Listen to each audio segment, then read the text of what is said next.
ماتش بعنوان عيان بيلعب ميت.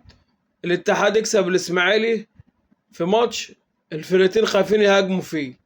وعلى الجانب الآخر قمة الجولة الثالثة، المباراة الأمتع في الدوري المصري حتى الآن، بيراميدز والمصري البورسعيدي، انتهت 2-2. ماتش فيه 4 تجوان كلهم أحسن من بعض. بدأ بيراميدز عن طريق إيفرتون دي سيلفا، اللاعب البرازيلي عدى وانطلق على طريق كوتينيو وحطها ارتو زي نيمار، برازيل واسمر براسة سامبا.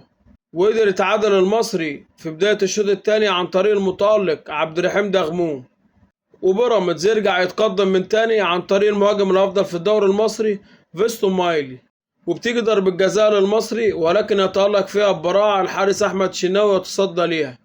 وفي الدقيقة 83 البديل المتألق عمرو الساعي يسجل هدف التعادل بعد جملة ثلاثية من لاعبي نادي المصري، وينتهي اللقاء بالتعادل 2-2. لو وصلت لحد هنا متنساش تعمل لايك وفولو وتكتب كومنت رايق.